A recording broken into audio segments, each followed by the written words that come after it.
No. So our facilitator is Sergio for this one. All And right. then, yeah. So, guys, let's start today's conversation. We have Josue, Anel, and Susie, and we're on group discussion number 4. The question is, what plans slash ideas do you have to build trust and collaboration among family and community? I mean, if you guys want me to start, start. Go ahead. Okay. So based on the high school that I'm working, I'm trying to build that relationship with parents and students by, for one, my sisters graduated there, and I could show them that they're also successful, even though that they went to the high school, even though that like there's a lot of stereotypes about the high school that like oh like if you live in a bad neighborhood, you're not gonna succeed, but they succeeded a lot. My sister's an engineer, and then my other sister, she's like a paralegal. So that's kind of like positive for them to see that they could do more with their life. And anybody else, Josue? Um, I think definitely just having that open communication with parents, and I think especially it helps out like all the parents that I'm talking that are in the school, whether it's like my residency site or my future employment, like there is a Latinx like community. So I think being able to have that communication with them in Spanish, so they know they're like not out of the loop. Like usually, like with high school, you see so many white folks, so it's always hard to like communicate with like what the student needs are happening or what's going on in the classroom. Um, yeah, and just be super like transparent with the parents. I think I remember the one of our books that we read, I think for the last class, remember those what to do in the first 30 days, which was like a lot. One of them was like reaching out to parents and communicating with them, which was something that I saw done at this school, where in the beginning of the school year before they even start, they email the parents, let introduce themselves as a teacher, and just express what they're trying to do, and then also ask for input from the parents so that they are immediately, a part of their child's education and have some agency in what they want their child to develop throughout the year. And I think that's good because it starts off the relationship on a positive note, which is what that book was mentioning, right? And so that's like something that I plan to do next year. Once I get my students, I want to email or call depending on what the best method of communicating with the parents are. Um, so here goes as I think one of the things that I love working about in school is like I my mom had worked in it for many years, so it's like you get a glimpse of what you like see before, and then being a parent, you get to experience another part, and then working there yourself, like you get the experience and that part. And so throughout the years, seeing different ways that it's done, I like with some of the teachers from my kids, they would send out postcards in the summer before class started, and kids would get a postcard from their teacher letting the teacher know or the student know like, hey, I'm going to be your teacher this year. And I thought it was so cute to see their faces getting mail. Like it was just like and it was so funny with they did it in Inter-American on one like the three of them they received postcards, and I thought that was super cute. So like I was wondering like if that was a possibility, because I don't know what I have yet, but like I would love to be able to set that up so that parents know like, I'm your child's teacher, but then also this is going for the kids. Because I think we think a lot about the parents, the communication with the parents. And I think we need to build that with the kids before they come in so they're not like nervous or they're freaking out because they don't know. And I think just the piece of mail, it's like a big thing for the kids. And then another thing is um they even received a letter, and it was like a cute, like how we send out letters to parents like the beginning of the year, like, okay, this is my class, this is who I am. It was a letter to the kids. So it was like a not a computer, like nothing. It was written, a handwritten letter. And I thought that was really cute. Yeah. It's really cute to see the differences. And I've only seen it with several of the teachers, not all teachers. I also like the whole where you do like a Google form for the parent to get to know the child, but like not academic wise, like get to know the child. So that's one of the things that I want to do, definitely set up is like a Google form for parents to do that. At the school that I'm going to be at, there's like really big on technology. So like paper is not like one of the things that we would be using as much. But I think definitely like just bringing out these little things, activities, I think that kind of builds a lot of the relationship and the trust with everyone involved. I think even like just, oh, I'm sorry. Go ahead.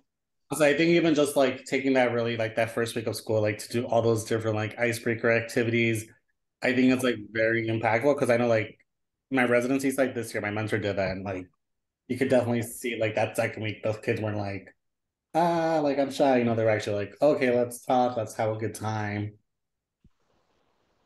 I saw a lot of that too at the school I was at. For the whole first week, there wasn't any real like academic stuff going on. It was mostly just focused on community building, playing games, and learning to collaborate with other classmates. And that is something that I would definitely want to do on the first week, because the biggest part of getting the year started right is building that good classroom culture, right? But with that, it's like we should, but bringing it back to family and community, it's like I'm wondering how. Uh, I like the idea of reaching out to parents, but because I want to work in a high school, I'm dealing with older kids. I think I should consider doing something also to like welcome the student like they did for you, like you mentioned, Susie, where I let the student have a say as well in what they would like to do, what they would like to learn. I wonder like because I do like that idea of like using that Google form. I Mm-hmm. Can we like use that as something to for our IEP of the students on our caseload? Yeah, it's really helpful, like that you could go back to it sometimes because it asks you the section of their license, what they like. So then that would be really helpful.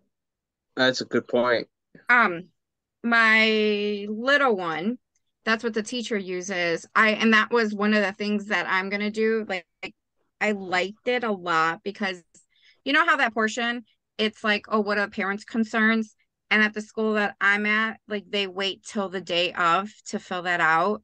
But I want to know beforehand so that way when I'm setting this up, I have the parents' concerns in mind. And then that way I'm prepared when we're in the meeting to talk about what their concerns are. And it was really nice the way that they built it up. It was that Google form and it goes through kind of like the part of getting to know the student and academic strengths, struggles, and non-academic strengths and struggles. And it's like you literally have that right there. So that was another thing. Like when IEPs were coming up, that's something that I wanted to send out. And it was like, that's a cool tool because it's everything's there.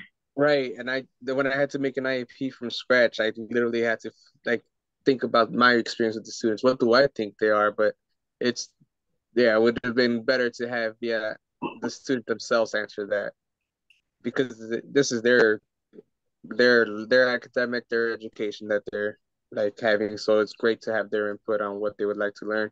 And what about where are we on time, Josue? Because I know I tend to run over. No, we're good. We're still good. Okay. And what about the community? Any plans to build like trust or bringing in more of the community into the school? Hmm. That's I actually think. Go ahead. sometimes like parents are kind of aggressive and like don't want to do anything or have anything to do with you. Um, Mhm. because I've seen it before. But like based on like different like communities that like they have maybe like little parties in front of the school sometimes, like the little fairs. I have seen that. Yeah, the back to school fairs. This one where it got really difficult for me, right? Because sometimes when I think of community, I really think of the very close community, right? Like your neighborhood. Like if your school's in Rogers Park, I think of your community in Rogers Park. But it's like we live in such a big city that I think we could even bring outside of that. Or am I wrong in thinking that? You could also think about it maybe even like, yeah, like the neighborhood, but also like just the school community as a whole, you know? Because you do have like events that specific grades have, like for example, when Susie's son had the Cinco de Mayo thing, it was like a big community. I know back of the yard had like their first play and it was like the big school thing, and then you did have parents come out. Um, I think just being super communicative with parents about like, hey, this is what's kind of going on. And every parent's gonna want to be like, let me go see my kid, or like 75% probably. And I So think let's so. In one of my classes right now, I think the biggest thing is that we were reading. You guys will get into that one. Is the 500. It talks about assumption. We assume that parents don't want to do things with their kids, but there's a lot of factors to it. If we think about it, a lot of the parents kind of they follow through with what they've always done. So if their parents weren't there, they're not going to be there. You have those, or you have those that their parents weren't there and they want to be there. So I think it's one of those, like I see it as it may be for people a waste of time, but I feel like doing it and having them show up is great. And if they don't show up, it's fine, but they know that we're putting that effort into it. And I think just starting that, because I feel like it's the culture of the school. So if it's not happening, you're going to have little participation, little outcome from it. So once you continue doing this, it becomes like a norm for them, and they're like, oh, so it's an expectation that we're going to be participating. And then maybe it might take 4 years, 5 years, who knows, but then you'll see the progression from it. kind of like a restaurant, or kind of like Yeah.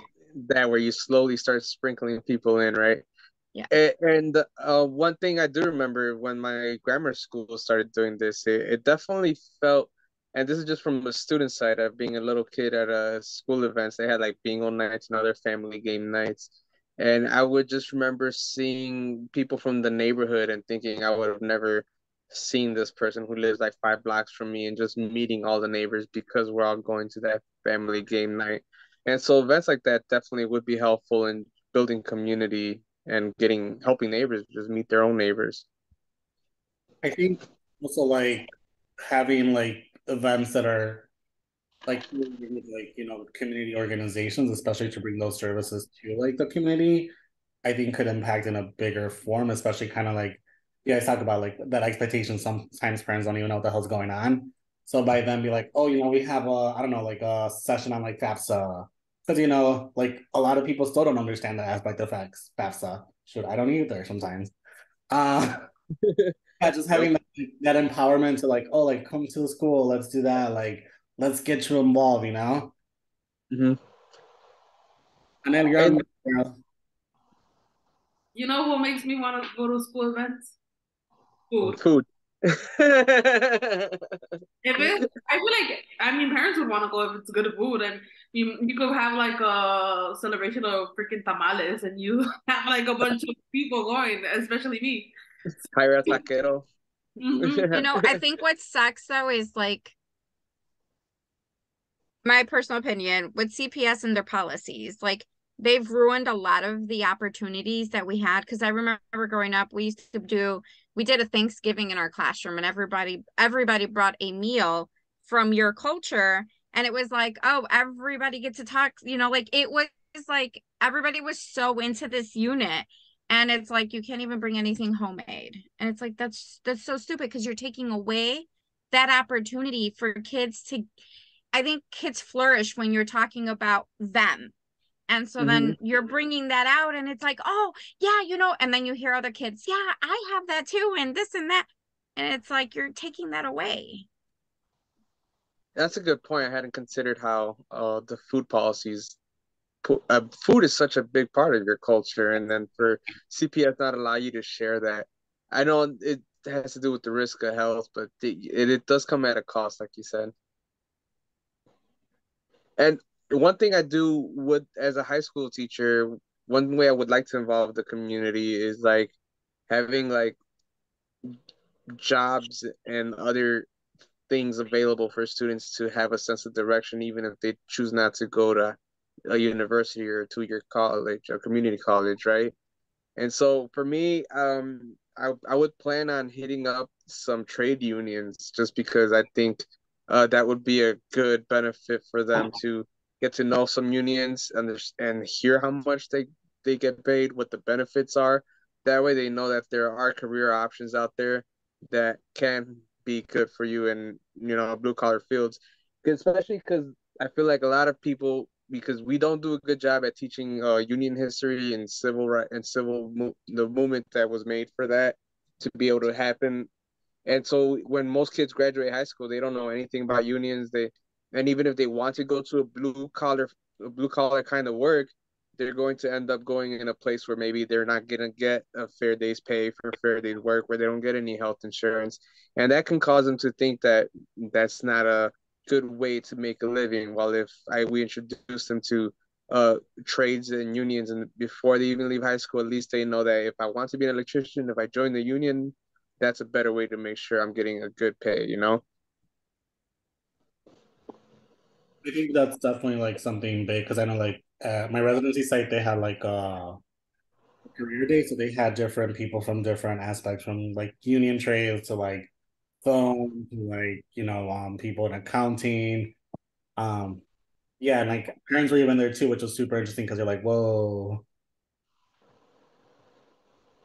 And as part of that, I think also has to come from teaching civics. I think they don't teach enough about what positive effects unions have brought to the U.S. and also what how hard it had to be fought for people to only have 8-hour shifts and for overtime to be a thing and for the weekends to be a thing, and like all of that wouldn't be around without that history. And that's why it's like, in terms of bringing the community at union jobs is something I would want to mention and talk to locals around Chicago and to bring them in. And then there's also there was also at our school we had a career day, which was interesting, where several people just came in and talked about all the jobs that they do and just share that with the kids so they can see the path that that person took to get to where they are.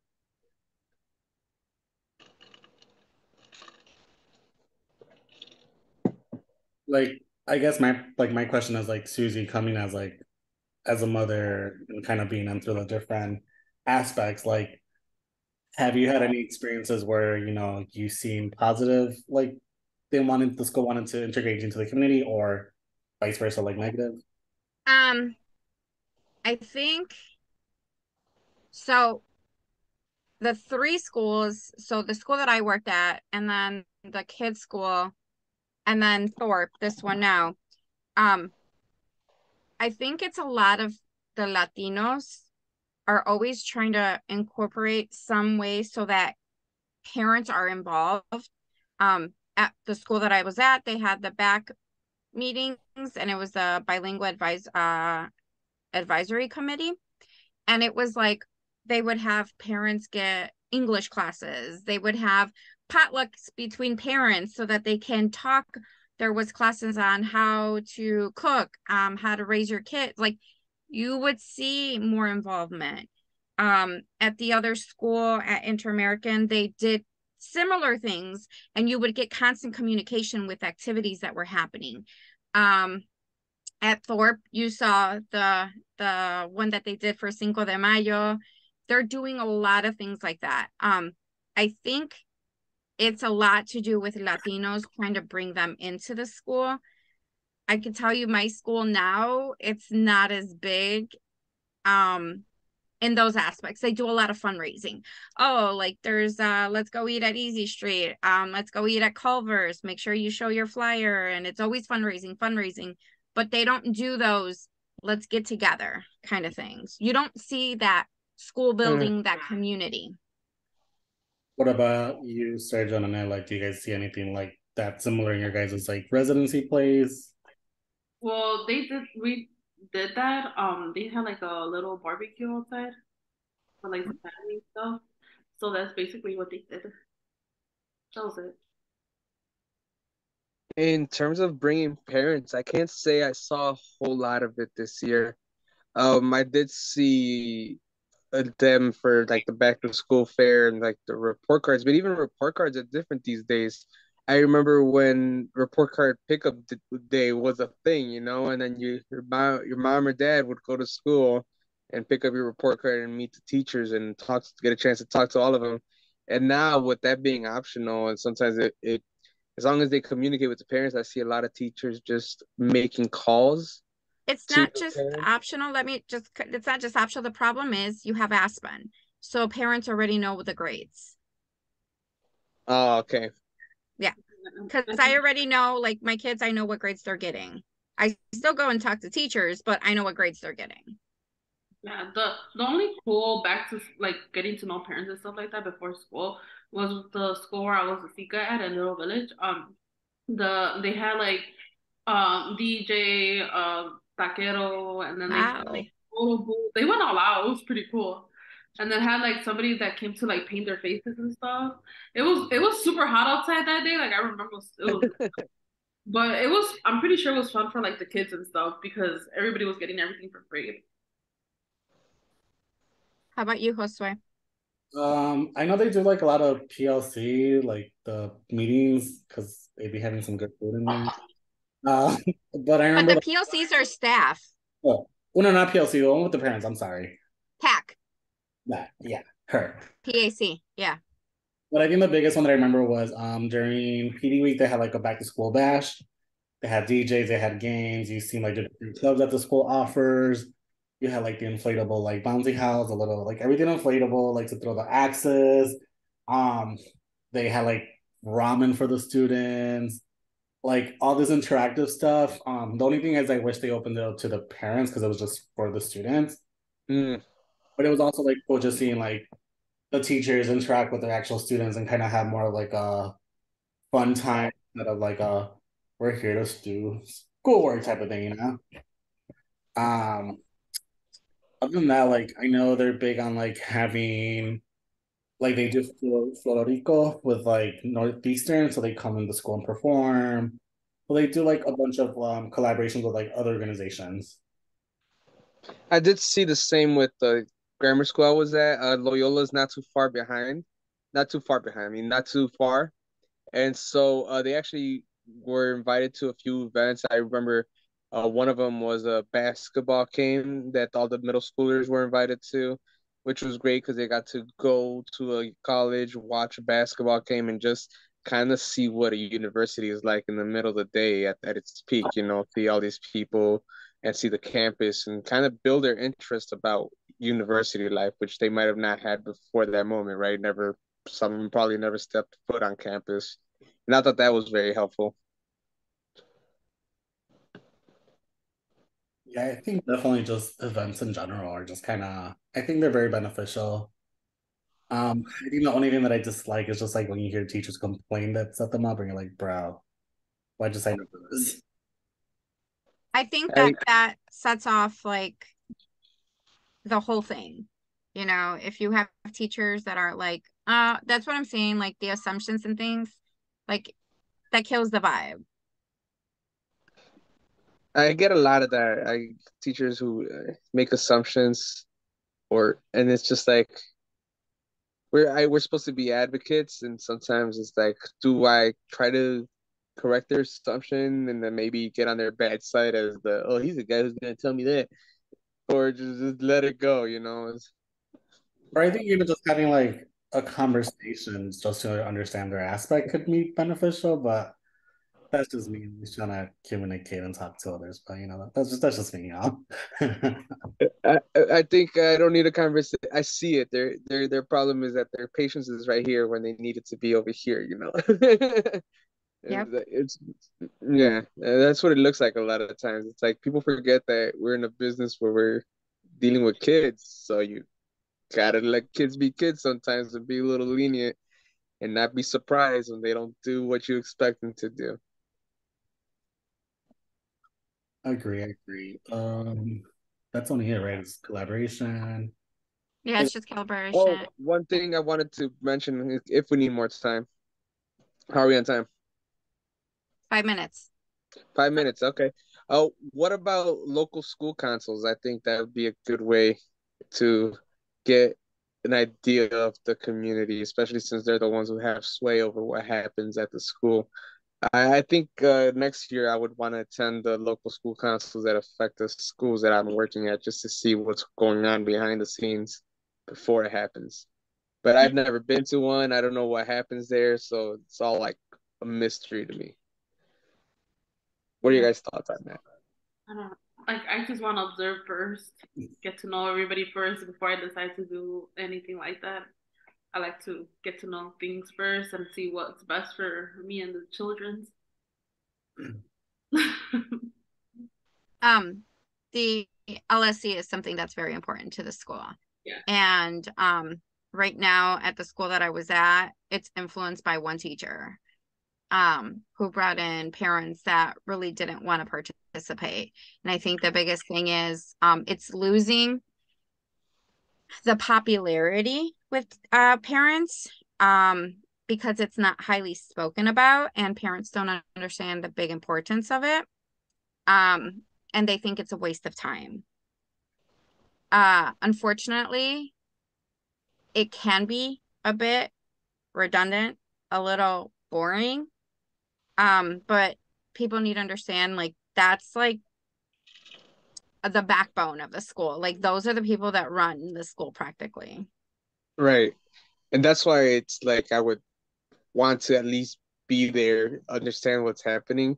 I may not play a role in it in the beginning, but like you said, you had one teacher who pretty much stacked the local school council, Yep. right? And like in the books I was reading in one of our other classes for like 510, or one of the main reasons that the Puerto Rican community in Humboldt Park was able to get a school was because there was some political party there that started to advocate for Puerto Ricans, and they were focused on stacking that school council so that they can then vote for the school that they wanted for their kids. And so that school council is strong and it can have an effect. That's why I think it would be an important thing to consider. But of course, that's once you get involved in politics, you start getting a little messy, and you make the faces that I saw Susie make when I brought it up. Local school council. Yeah. Your face was like, Yeah, because it's big because they're the ones that choose the principal, and I will tell you that if it's swayed to the wrong people, my school is 80% Latinos, 80-90% Latinos, and there was the principal that we have now, the staff voted against her being given a contract, and the community wasn't like very vocal, and this teacher is friends with her, got some of her old parents to come and join and got voted her in.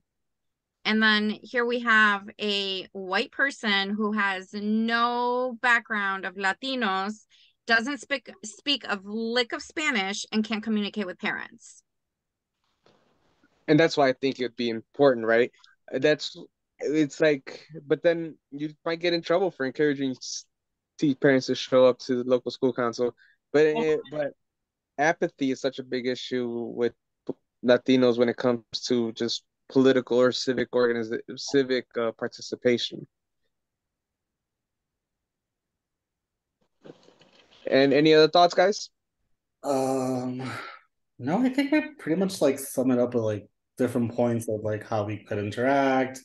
I think like being able to like talk about the ways we observe different interactions.